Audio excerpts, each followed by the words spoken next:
Bonjour, bienvenue dans l'atelier librairie, le livre voyageur. Nous sommes à Montréal le 18 décembre 2018. Mon nom est Bruno Lalonde, atelier librairie animé par Fabienne Roch et moi-même. Alors je poursuis les mémoires de Simone de Beauvoir dans l'édition de la Pléiade, paru il y a quelques mois à peine, avec un magnifique album La Pléiade. Alors, le rapport de Simone de Beauvoir à l'argent. Il y a quelques jours, je faisais part de mes doutes quant à la possibilité de se dire de gauche tout en étant propriétaire foncier. Eh bien, Simone répond à ceci. Économiquement, je suis une privilégiée. Depuis 1954, mes livres me rapportent beaucoup d'argent.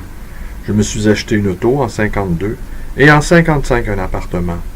Je ne sors pas, je ne reçois pas. Fidèle aux répugnances de mes 20 ans, je n'aime pas les endroits de luxe. Je m'habille sans faste. Je mange quelquefois très bien, d'ordinaire très peu. Mais de tout cela, seul mon caprice décide. Je ne me prive de rien. Certains censeurs me reprochent cette aisance. Des gens de droite, bien entendu. Jamais à gauche on ne fait grief de sa fortune à un homme de gauche, fût-il milliardaire. On lui sait gré d'être de gauche. L'idéologie marxiste n'a rien à voir avec la morale évangélique. Elle ne réclame à l'individu ni ascèse, ni dénuement. À vrai dire, elle se fout de sa vie privée. La droite est si convaincue de la légitimité de ses prétentions que ses adversaires ne peuvent se justifier à ses yeux que par le martyre. Et puis, ce sont ses intérêts économiques qui lui dictent ses options. Elle conçoit mal que les deux puissent être dissociés. Un communiste qui a de l'argent ne saurait être, estime-t-elle, être sincère. Enfin et surtout, la droite fait feu de tout bois quand il s'agit d'attaquer les gens de gauche. C'est le meunier, son fils et l'âne. Un commentateur, qui d'ailleurs s'efforçait à l'impartialité, a écrit après avoir lu La force de l'âge que j'avais le goût des mauvais lieux. Parce que pendant la guerre, faute de moyens, j'ai habité des hôtels sordides.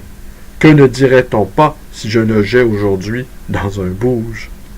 Un manteau confortable, c'est une concession à la bourgeoisie. Une tenue négligée serait considérée comme de l'affectation ou de l'indécence. On vous accusera ou de jeter l'argent par les fenêtres, ou d'être une avare. Ne croyez pas qu'il existe un juste milieu. On le baptiserait par exemple mesquinerie. La seule solution, c'est de suivre son inspiration et de laisser dire. Cela ne signifie pas que je m'arrange allègrement de ma situation. La gêne que j'éprouvais vers 1946 ne s'est pas dissipée. Je sais que je suis une profiteuse. Et d'abord par la culture que j'ai reçue et les possibilités qu'elle m'a fournies.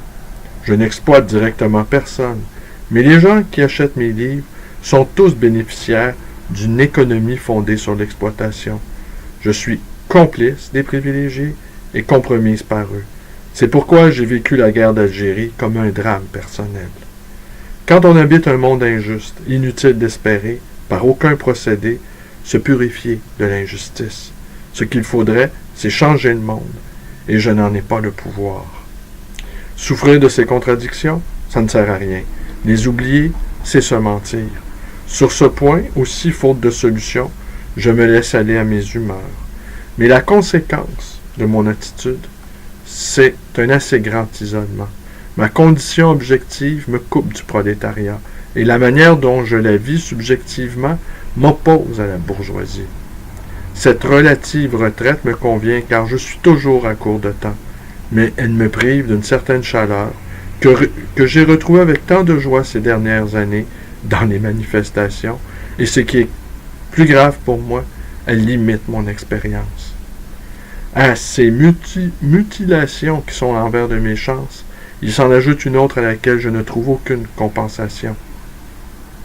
Ce qui m'est arrivé de plus important, de plus irréparable depuis 1944, c'est que, comme Zazie, j'ai vieilli. Cela signifie beaucoup de choses, et d'abord que le monde autour de moi a changé, Il s'est rapetissé et amenuisé. Je n'oublie pas que la surface de la Terre est finie. Fini le nombre de ses habitants, de ses essences végétales, des espèces animales et aussi celui des tableaux, des livres, des monuments qui y sont déposés. Chaque élément s'explique par cet ensemble et ne renvoie qu'à lui. Sa richesse aussi est limitée. Jeunes, nous rencontrions souvent, Sartre et moi, des individualités au-dessus de la nôtre, c'est-à-dire qui résistaient à l'analyse, retenant à nos yeux un peu du merveilleux de l'enfance. Ce noyau de mystère est dissous. Le pittoresque est mort. Les fous ne me semblent plus sacrés. Les foules ne m'enivrent plus. La jeunesse jadis fascinante, je n'y vois plus que le prélude à la maturité. La réalité m'intéresse encore, mais sa présence ne me foudroie plus. Certes, la beauté demeure, bien qu'elle ne m'apporte plus de révélations stupéfiantes, bien que la plupart de ses secrets soient inventés. Il arrive encore qu'elle arrête le temps. Souvent aussi, je la déteste.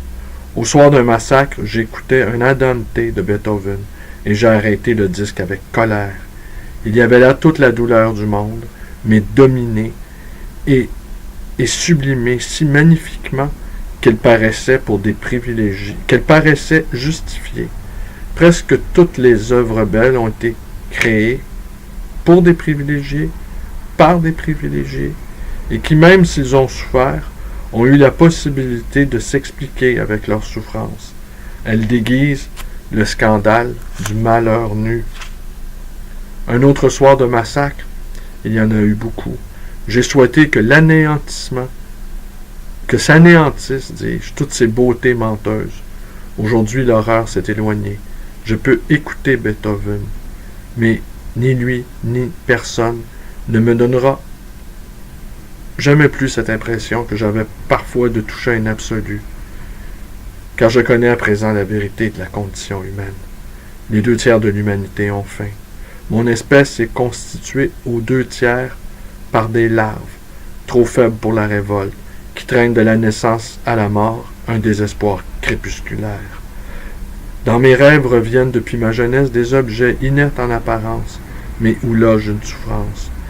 Les aiguilles d'une montre se mettent à galoper, mues non plus par un mécanisme, mais par un désordre organique, caché et affreux. Un morceau de bois saigne sous la hache. Dans un instant, un être ignoblement mutilé va se découvrir sous la carapace ligneuse. Je retrouve tout éveillé ce cauchemar, où j'évoque les squelettes animés de Calcutta, ou ces petites outres à face humaine, des enfants sous-alimentés. Là seulement je frôle l'infini. C'est l'absence de tout, et elle est consciente. Ils mourront, et rien d'autre n'aura été. Le néant m'effraie moins que l'absolu du malheur.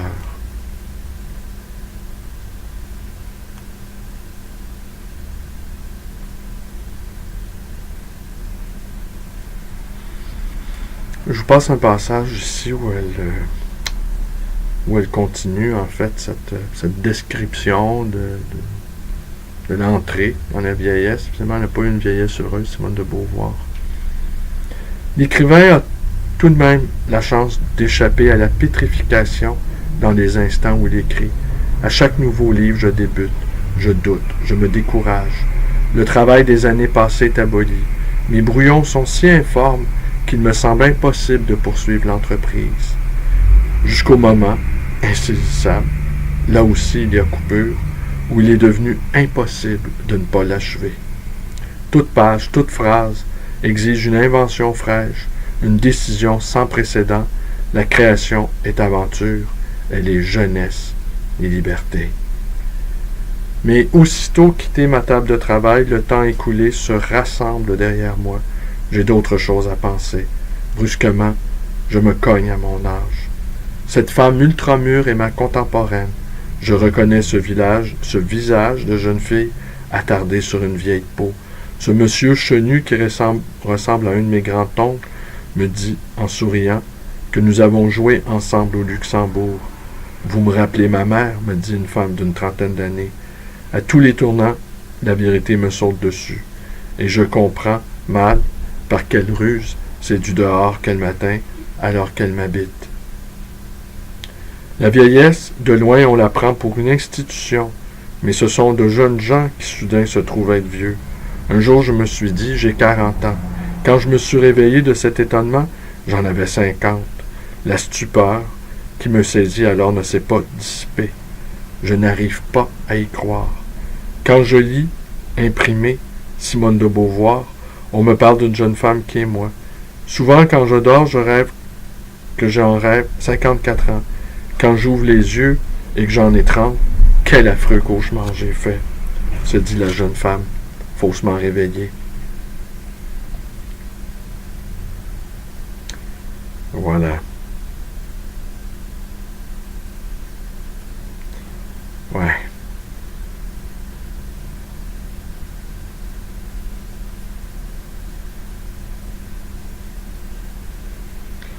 Ouais, c'est beaucoup de lucidité.